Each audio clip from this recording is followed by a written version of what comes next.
এবার আমরা উলম্ব বৃত্তাকার পথে একটু চিন্তা করব। তো উলম্ব বৃত্তাকার পথে ব্যাপারটা কেমন হবে একটু খেয়াল করে দেখি। উলম্ব, তাই না? তার মানে উলম্ব মানে কি, তোমার ওই যে নাগরদোলা বা স্ট্যান্ড ফ্যান যেইগুলো সেগুলোকে বলা হয় হচ্ছে উলম্ব ঘূর্ণন, তাই তো? তো চলো আমরা একটা সুন্দর করে একটা বৃত্ত এঁকে নিই। এটা হচ্ছে আমাদের একটা বৃত্ত। তাইলে এই জায়গাটাতে উলম্ব ঘূর্ণন যেহেতু বলা হয়েছে, আমি ধরে নিচ্ছি এই জায়গাটাতে আমাদের একটা বস্তু আছে। এই পোর্শনে মনে করো আমাদের এম ভরের একটা বস্তু আছে, এই পোর্শনে আছে, ঠিক আছে? একটা কোণ করে আছে, আমি ধরে নিচ্ছি এই কোণটা আমি ধরে নিলাম যে থিটা। এই কোণটা আমি ধরে নিলাম এম ভরের একটা বস্তু থিটা কোণে আছে। তাহলে আমি কি করতে পারি, আমি যে কাজটা করতে পারি আসলে, এই এম ভরের বস্তুটা খাড়া নিচের দিকে কি কাজ করবে বলো ভাইয়া? খাড়া নিচের দিকে এম জি কাজ করবে, করবে কি না? তাহলে বলো আমাকে, এইটা যদি খাড়া 90 ডিগ্রি বরাবর কাজ করে, এটা যদি 90 ডিগ্রি হয়, এটা মনে করো বললে তুমি 90 ডিগ্রি, তাহলে এই যে থিটা, এটা অলরেডি থিটা, এটা 90 ডিগ্রি, তাহলে এই কোণটা কত? 90 মাইনাস থিটা না? এটা কিন্তু অবশ্যই 90 মাইনাস থিটা, এটা অবশ্যই 90 ডিগ্রি মাইনাস থিটা। এটা বলতে পারবা কি না নাকি? আচ্ছা, এবার চলো এই টানের ব্যাপারটা আসি। বল কোন দিকে কাজ করছে?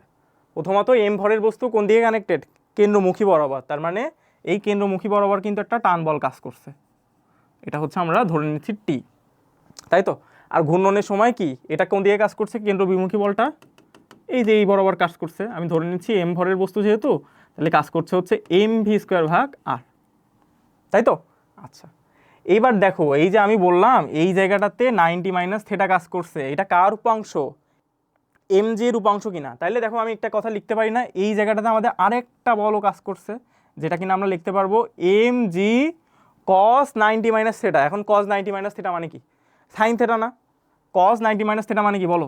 আমি যদি লিখি কস 90 মাইনাস থিটা, 90 মাইনাস থিটা, তো এই জায়গাটাতে কি এম জি কস 90 মাইনাস থিটা মানে কি? ডিরেক্ট সাইন থিটা আমরা লিখতে পারবো না, এম জি সাইন থিটা। এই জায়গাটাতে আমরা মেনশন করে দিলাম টান কোন দিকে কাজ করছে, এবং এম জি সাইন থিটাও হচ্ছে তোমার কানেক্টিং বিন্দুর দিকেই কাজ করছে। তাহলে কেন্দ্রমুখী বরাবর আমাদের দুইটা জিনিস কাজ করছে, সেটা হচ্ছে টান আর এই এম জি কস 90 মাইনাস থিটা বা এম জি সাইন থিটা, আর কেন্দ্র বিমুখী বরাবর এম ভি স্কয়ার ভাগ আর, ঠিক আছে?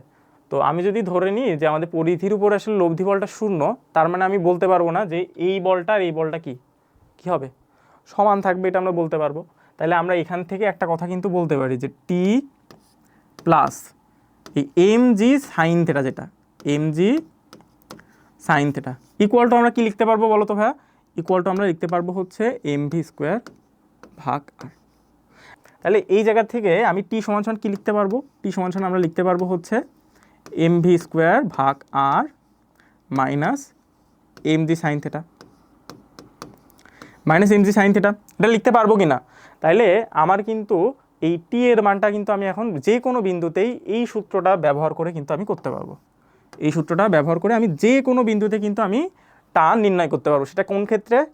উলম্ব বৃত্তাকার পথে সুতার টানের ক্ষেত্রে, ঠিক আছে? তাহলে এই জায়গায় আমরা কিছু ইন্টারেস্টিং ব্যাপার একটু খেয়াল করার চেষ্টা করব। ইন্টারেস্টিং ব্যাপারটা কি? মনে করো যে আমি যদি তোমাকে বলি, বলো তো ভাই এই জায়গাটাতে সর্বোচ্চ বিন্দু কোনটা? তুমি আমাকে বলবা যে অবশ্যই ভাই এটা হচ্ছে সর্বোচ্চ বিন্দু। আচ্ছা, ভালো কথা। তাহলে এই জায়গাটাতে সর্বনিম্ন বিন্দু কোনটা? এই যে এটা হচ্ছে সর্বনিম্ন বিন্দু, তাই কি না? আচ্ছা, আমি তোমাকে এখন বললাম বলো তো ভাইয়া টান কোথায় কাজ করবে? অনেকে না বোঝাই বলে ফেলে ভাই সর্বোচ্চ বিন্দুতেই সর্বোচ্চ টান কাজ করবে। আসলে কি তাই? আসলে কিন্তু এরকম হয় না, সেটাই আমরা একটু দেখার চেষ্টা করব। তো আমাদের মনে করো এটা হচ্ছে সর্বোচ্চ বিন্দু আর এটা হচ্ছে আমাদের সর্বনিম্ন বিন্দু। তাহলে বলো তো আমরা যদি এক্স অক্ষের সাপেক্ষে চিন্তা করি, সর্বোচ্চ বিন্দুটা কত ডিগ্রি কোণে আছে? 90 ডিগ্রি কোণে আছে না? এটাকে কিন্তু আমরা বলবো হচ্ছে সর্বোচ্চ বিন্দু, আর এটাকে বলবো আমরা সর্বনিম্ন বিন্দু, ঠিক আছে? এখন আমরা এই সর্বোচ্চ বিন্দু এবং সর্বনিম্ন বিন্দুতে দেখব টান কেমন হয়। তাহলে সর্বোচ্চ বিন্দুর কথা যদি আমি বলি, তাহলে শুধুমাত্র 90 ডিগ্রি হচ্ছে। এই যে এক্স অক্ষের ধনাত্মক দিকের সাথে যদি তুমি যাও 90 ডিগ্রি পাবা। তাইলে যদি সাইন 90 ডিগ্রি মান যদি তুমি করো, সাইন 90 ডিগ্রি মান কত? সাইন 90 ডিগ্রি মান কত? 1 না? তাহলে দেখো তো এখানে যদি তুমি বসিয়ে দাও এই সমীকরণে, তুমি কি পাবা? দেখো তুমি পাবা হচ্ছে টি সমান সমান এম ভি স্কোয়ার ভাগ আর মাইনাস এমজি। মাইনাস এমজি পাচ্ছ কি না? এটা কোথায় পাচ্ছ? সর্বোচ্চ বিন্দুতে পাচ্ছ। এবার তুমি যদি সর্বনিম্ন বিন্দুতে তুমি বের করার চেষ্টা করো, সর্বনিম্ন বিন্দুতে, তাহলে দেখো কি পাচ্ছ? সর্বনিম্ন বিন্দুতে তুমি কত ডিগ্রি পাচ্ছ বলো তো? তুমি যদি এক্স অক্ষের বিপরীত দিকে আসো তাহলে কত ডিগ্রি কোণ পাচ্ছ? -90 না? তা -90 যদি তুমি বসাও, 90 ডিগ্রি মান তো 1, 90 ডিগ্রি মান তো 1, তারপরে যদি তুমি এক্স অক্ষের ধনাত্মক দিকের সাথে না চিন্তা করে তুমি যদি সর্বনিম্ন বিন্দুর কথা চিন্তা করো, তাহলে অবশ্যই তোমার কি ঋণাত্মক দিকের কথা চিন্তা করতে হবে। তাহলে কি এই সাইন থিটার এখানে কি বসাবা? -90 বসাবা না? তাহলে দেখো তুমি যদি থিটার মান -90 চিন্তা করতে, মনে করো এই যে তোমার থিটা হচ্ছে -90, থিটার মানটা তুমি মনে করো বললে -90, তো -90 হলে কি হতো? -90 হলো এখানে কি আর তোমার হচ্ছে মাইনাসে মাইনাসে কি হয়ে যাইতো? প্লাস হয়ে যাইতো না? তাহলে এখানে একবারে আমি যদি বসাই দিই টি সমান সমান, আমরা বলতে পারবো না mv² ভাগ r, আর এই যে সাইন 90 ডিগ্রি মান কত? 1, আর সাইন -90 ডিগ্রি মান কত হয়ে যাবে? -1 হয়ে যাবে। তাহলে এখান থেকে কিন্তু আমাদের একবারেই পেয়ে যাব আমরা, একবারে আমরা লিখে দিতে পারি mv² ভাগ r mg। তাহলে দেখো তো টানটা কোথায় বেশি হচ্ছে? আগে আমরা পাইছি mv² ভাগ r, তার থেকে mg কমে যাচ্ছে, আর এইখানে আমরা পাচ্ছি mv² ভাগ r, তার সাথে mg যুক্ত হচ্ছে। তাহলে কি এই সর্বনিম্ন বিন্দুতে কি টান সবচেয়ে বেশি হচ্ছে না? এই যে তোমার এটা হচ্ছে সর্বনিম্ন বিন্দুতে, তো সর্বনিম্ন বিন্দুতে তোমার টি এর মানটা কিন্তু ম্যাক্সিমাম হচ্ছে, টি এর মানটা ম্যাক্সিমাম হচ্ছে। আর সর্বোচ্চ বিন্দুতে টি এর মানটা কি হচ্ছে?